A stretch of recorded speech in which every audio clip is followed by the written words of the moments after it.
유다서 1장 9절로 16절까지 말씀 한 절씩 교독하고 마지막 절은 같이 읽도록 하겠습니다. 천사장 미가엘이 모세의 시체에 관하여 마귀와 다투어 변론할 때에 감히 비방하는 판결을 내리지 못하고 다만 말하되 주께서 너를 꾸짖으시기를 원하노라 하였거늘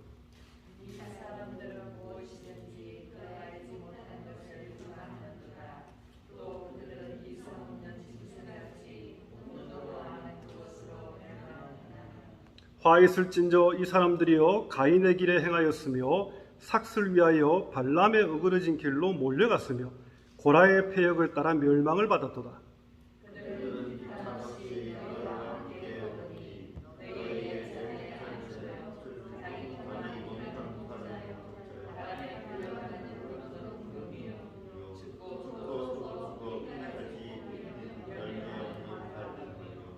자기 수치에 거품을 뿜는 바다의 거친 물결이요 영원히 예비된 캄캄한 흑암으로 돌아갈 유리하는 별들이라.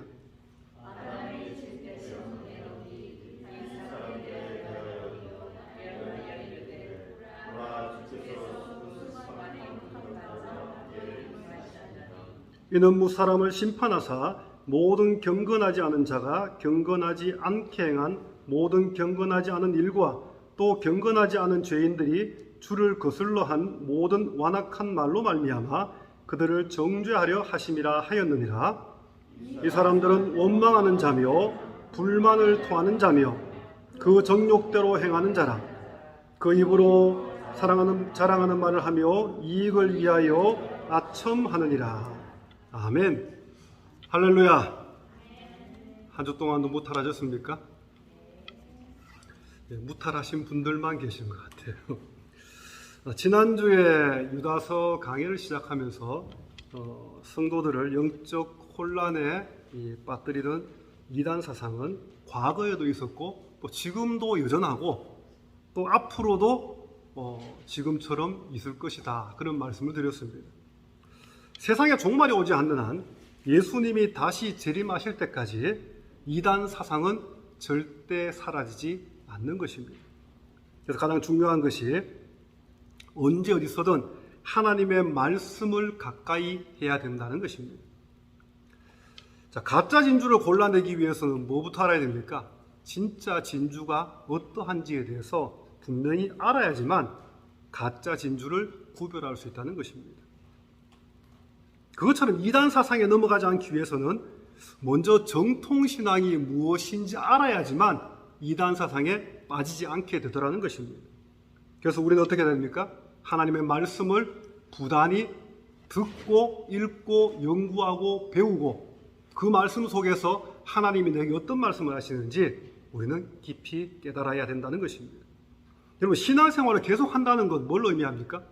그냥 교회만 왔다 갔다 한다, 예배만 드린다, 물론 그것도 신앙생활 계속 하는 거죠. 하지만 시간이 가면서, 세월이 가면서 하나님의 말씀의 깊이를 점점 깨닫게 되고 그 말씀을 통해서 내 삶이 변화되는 것, 그게 신앙생활을 계속하는 거지 않습니까? 우리가 매주 설교를 듣고요, 또 매주 정해진 시간에 하나님의 말씀을 배우는 이유가 바로 여기에 있다는 것입니다. 신앙생활을 한번 제대로 하기 위해서, 하나님 주신 사명 제대로 감당하기 위해서. 자, 오늘은요, 유다서 강의 두 번째 시간으로 유다가 말하는 거짓 교사들의 실체가 무엇인가? 자, 그 말씀을 본문을 통해 살펴보고자 합니다. 자, 거짓 교사들이 아무리 그럴듯한 말로 그렇게 자신을 꾸미고 포장한다고 해도요, 결국에는 그 속에 뭐가 들어있습니까? 회칠한 무덤 속에 들어있는 시체와 같은 것이 바로 거짓 교사들이라는 것이죠. 특히 초대교회의 가장 암적인 이단 사상이었던 영지주의 이단의 실체에 대해서 오늘 잠깐 말씀을 드리고 난 다음에 본문 말씀으로 들어가고자 합니다. 여러분, 알렉산드리아의 교부 이 클레멘트라는 사람이 있는데요, 이 사람이 이런 기록을 남겼습니다. 영지주의의 창시자는 누구냐? 시몬 마구누스라는 사람이다. 그런데 이 시몬 마구누스는요, 이 시몬 마구스입니다. 이 마구스는 성경에도 나오는 인물입니다. 사도행전 8장 9절로 13절에 보면은 이 마술사 시몬이라는 사람 등장하는데 이 사람의 이름이 시몬 마구스입니다.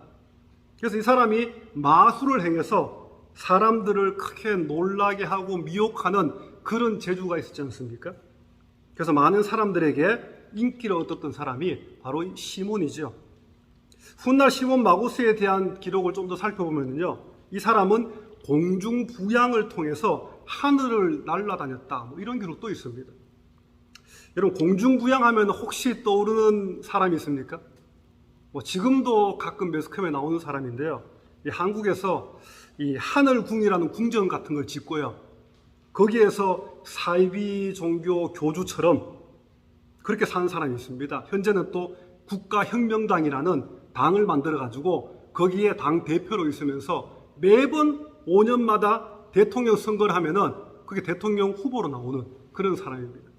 이 허경영이라는 사람 있죠. 황당한 공약들을 많이 내걸었는데 젊은 20대, 30대 이 청년들이 황당하다는 걸 알면서도 막 열광했던 그런 적이 있었죠. 지금은 물론 한풀 꺾였습니다만은 이 허경영이라는 사람이 강하게 주장한 것이 있습니다. 자기 나름대로 영상을 찍어서 그게 바로 공중부양입니다. 자기는 그냥 공중에 떠서 이렇게 다닐 수 있다는 거죠. 그래서 실제로 매스컴에서 진짜 그런가 안 그런가 한번 이 증명하기 위해서 방송국에서 이렇게 직접 간 적이 있습니다. 증명이 됐습니까? 안 됐습니까? 증명이 됐으면은 제가 이런 얘기 할 필요 없겠죠. 결국에는 다 거짓말로 판명이 났습니다. 물론 본인은 지금도 우기고 있습니다만은. 근데 이 시몬 마구스는요, 이 허경영 같은 허무맹랑한 사기꾼은 아니었던 것 같습니다. 왜냐하면 실제로 마술을 행했고요, 또 공중부양을 했다는 기록도 남아있고, 근데 이 시몬 마구스는요, 허경영 같은 허무맹랑한 사기꾼은 아니지만 과연 어떻게 해서 그런 어떤 특별한 이적들을 행했느냐, 이거는요 단지 마귀의 힘을 빌어서 했을 뿐이라는 것입니다. 훗날 많은 사람들은 이 시몬 마구스를 가리켜서 그렇게 불렀습니다. 사람의 형상을 한 악마다. 이 시몬 마구스는 자신을 따르는 사람들이 점점 많아지게 되자 자신이 사람의 모습을 입고 나타난 신이다, 그렇게 주장했습니다. 그래서 나를 경배해라, 그러면서 내가 겉으로는 사람처럼 보이지만 실제로는 내가 하나님이다, 그렇게 주장하면서 많은 사람들이 이 시몬의 말에 넘어가 버리기도 했습니다. 이 시몬 마구스의 가르침에 물든 사람들이 교회 안으로 들어오게 됩니다. 그래서 마침내 영주주의 이단으로 발전되게 된 것이라는 것입니다. 이 영주주의는요, 뭐 정확한 연대는 알 수 없지만 보통 AD 70년부터 한 150년까지 초대교회로부터 하여금 큰 혼란에 빠뜨리고요, 또 성도들의 어떤 영적 상태를 많이 힘들게 했던 그런 이단 사상이었습니다. 그래서 훗날 모든 이단들의 뿌리가 되는 이단이다, 그렇게 불려지기도 합니다. 요한계시록 2장 15절에 보면은요, 예수님께서 버가모 교회 성도를 향해서 니골라당의 교훈을 지키는 자들이 있도다, 이런 말을 했습니다. 이것이 초대교회에 침투한 영지주의와 관련된 대표적인 그러한 흔적이라고 볼 수 있습니다. 이 니골라당이란 말은요, 이 초기 영지주의 지도자였던 니콜라스라는 이름에서 유래가 되었습니다. 이 니콜라스는 안디옥 출신이고 사도행전 이 6장에 나오는 초대교회의 7 집사 가운데 한 사람이기도 했습니다. 하지만 니골라라는 이름은요, 백성들의 승리자라는 이 이름의 뜻인데 정반대적인 삶을 살게 되었죠. 그래서 결국 이단의 길로 빠지고 말았습니다. 오늘 본문 말씀으로 이제 한번 돌아가 보십시오. 자, 9절 말씀 보면은요, 천사장 미가엘이 나오죠. 천사장 미가엘이 모세의 시체에 관하여 마귀와 다투어 변론했다, 그런 말씀이 나옵니다. 자, 앞서 8절에서 유다는 거짓 교사들이 영광으로 표현된, 다시 말하면 천사들을 비방한 것이 잘못된 것임을 지적했던 그 모델로서 천사장 미가엘에 대해서 말했는데요, 이 천사장 미가엘은 원래 하나님의 군대를 맡은 천사장이지 않습니까? 사단에 맞서 싸우고요, 또 하나님의 백성들을 보호하는 그런 이 역할을 감당하는 천사입니다. 근데 위경인 이 모세 승천기에 보면은요, 사단이 모세가 이 살인자라는 이유로 모세의 시체가 내 거다, 그렇게 주장한 것이 있습니다. 근데 이에 대해서 천사장 미가엘이요, 충분히 자신이 천사장으로서 갖고 있는 권세와 능력이 있음에도 불구하고 사단을 비방하거나 이 판결을 내리지 않고 오직 하나님 앞에 모든 판결을 맡겼습니다. 그 내용이 이 모세 승천기에 나오는데요, 유다가 이 모세 승천기를 인용하고 있다라는 것입니다. 근데 유다가 왜 하필 이 모세 승천기에 나오는 천사장 미가엘에 대해서 그렇게 말했는가 하면요, 천사장 미가엘마저도 모든 판단과 이 판결을 하나님의 주권에 맡겼는데 하물며 거짓 교사들인 너희들이 무슨 권세로 천사를 비방하고 판단할 수 있겠느냐라는 것입니다.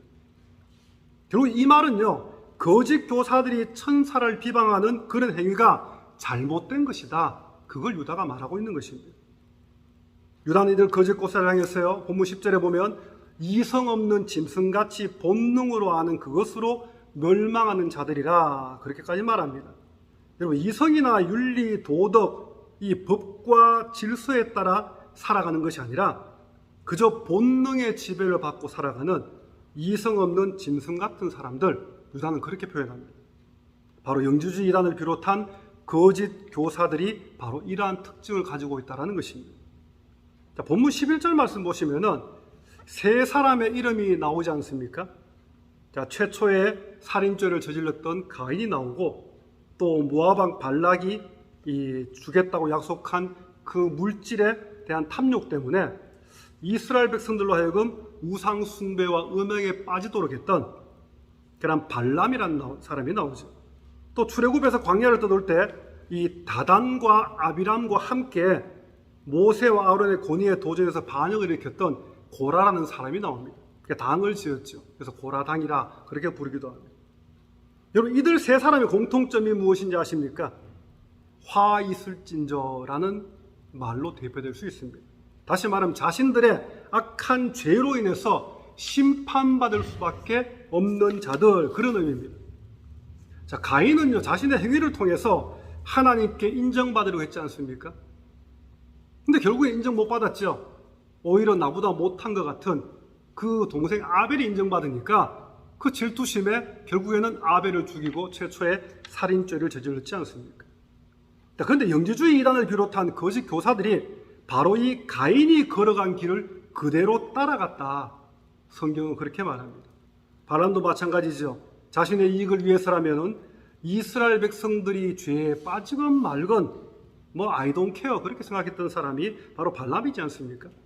영주주의 이단 역시 자신들의 이익을 위해서 다른 사람에게 부도덕한 범죄를 저질러도 그건 상관없다. 이걸 지난 시간에 제가 뭐라 말씀드렸죠? 도덕 폐기론이라 그랬죠. 지금까지 우리가 가지고 있었던 우리 주위에 있었던 모든 도덕, 윤리 이런 것들은 폐기되어도 아무 상관없다. 그것이 영주주의 이단의 주장 가운데 하나였습니다. 그래서 아무렇게나 다른 사람 어떻게 하든지 말든지 나만 잘 먹고 잘 살면 된다, 극단적으로 표현하면은, 자, 그게 영주주의자 특징이죠. 또 고라가 이 하나님이 신의 지도자를 세우신 모세와 아론에게 반역했던 것처럼요, 거짓 교사들 동안 교회의 권위 또 사도의 권위에 도전하는 죄를 범했다라는 것입니다. 여러분, 고라의 반역은요, 단순히 어떤 지도자인 모세와 아론에 대한 반역이기도 하지만 그것보다는 결국에는 하나님의 권위에 대한 도전이었습니다. 거짓 교사들 역시 하나님의 권위에 대한 도전하는 자들이었다는 것입니다. 유다는 이들은 결국 하나님의 심판 때문에 멸망받을 수밖에 없음을 분명히 하고 있습니다. 자, 계속해서 12절 말씀 보시면은요, 자, 거짓 교사들의 특징에 대해서 구체적으로 말하고 있지 않습니까? 자, 먼저 그들은 기탄 없이 너희와 함께 먹으니 너희의 애찬에 암초요라고 했습니다. 이 애찬이라 하는 말은요, 우리가 일반적으로 알고 있는 애찬, 성도들이 함께 모여서 이렇게 음식을 나누죠. 교제하면서 그런 이 의미보다는요, 좀 더 폭넓은 의미를 가지고 있습니다. 이 초대교회 때까지만 해도요, 아주 명확하게 애찬과 성만찬이 딱 구분되어 있지 않은 시대였습니다. 그래서 유다가 말하는 애찬이라는 것은 실제적으로는 성만찬을 의미합니다. 근데 문제는요, 이들 거짓 교사들이 성만찬에 있어서 암초와 같았다는 것이죠.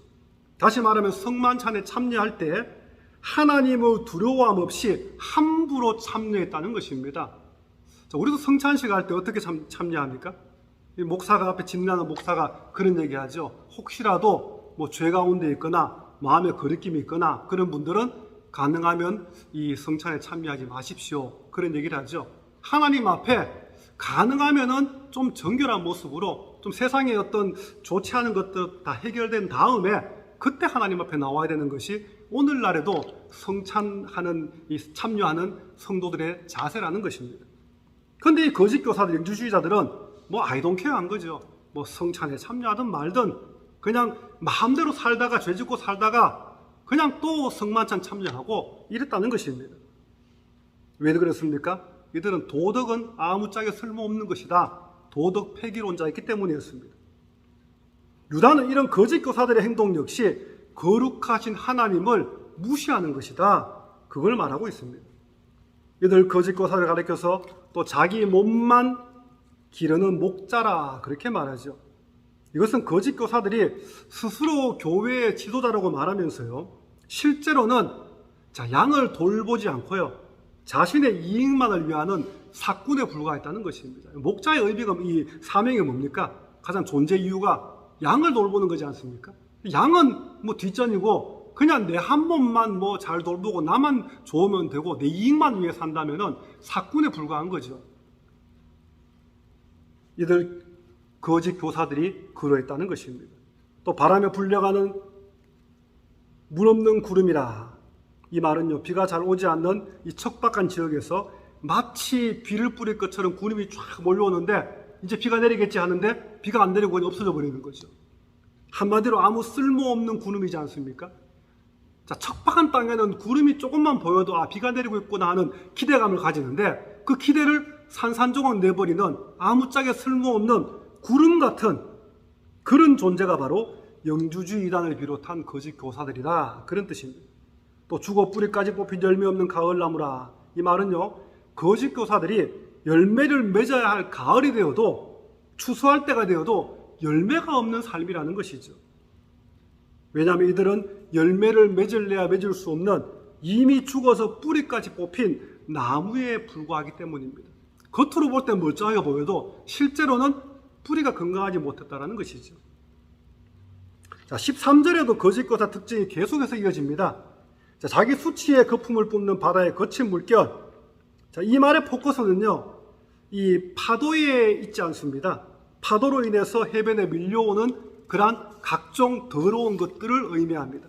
여러분 한번 스톰이 오고 나면은 저 비치 가면 어떻습니까? 막 온갖 더러운 것들 막 몰려오지 않습니까? 그걸 의미하고 있습니다.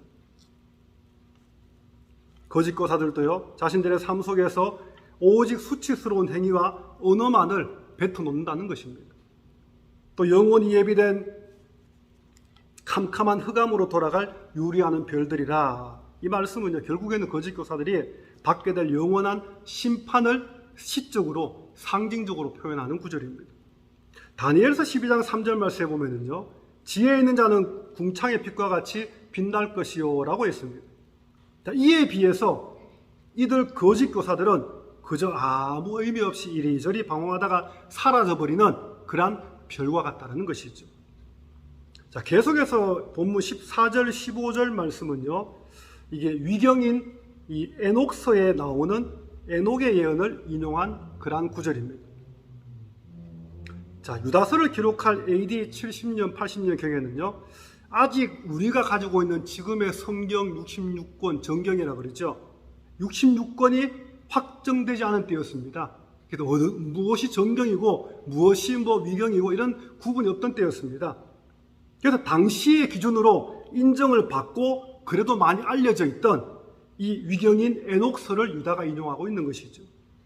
자, 참고로 구약 39권이 정경으로 인정된 것은, 확정된 것은 AD 90년에 유다 랍비들이 모인 얌니아 총회였습니다. 이 유다서가 기록될 당시보다가 한 20년 뒤에 비로소 구약 성경 39권이 정경으로 확정되었다는 것입니다. 신약 성경은요, 그보다 훨씬 뒤입니다. 신약 성경 27권은요, 그보다 한 300년 이상 뒤에 AD 397년에 이 제3차 카르타고 회의 때 그때 신약 27권이 정경으로 확정됐습니다. 자, 다시 본문으로 돌아가세요. 이 에녹스의 내용은 종말의 때 하나님의 심판이 임할 것임을 예언한 것인데요. 이것을 예수 그리스도의 재림에 적용해서 악한 자의 심판을 위한 그리스도의 재림을 강조하고 있는 그런 것입니다. 유다의 말은 결국요, 영주주의 이단을 비롯한 교회를 영적 혼란에 빠뜨리고 있던 모든 거짓 교사들은 예수 그리스도가 재림하실 때 다 심판받게 될 것이다, 그 말씀을 합니다.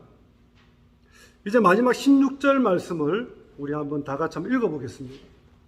16절입니다. 시작. 이 사람들은 원망하는 자며 불만을 토하는 자며 그 정욕대로 행하는 자라.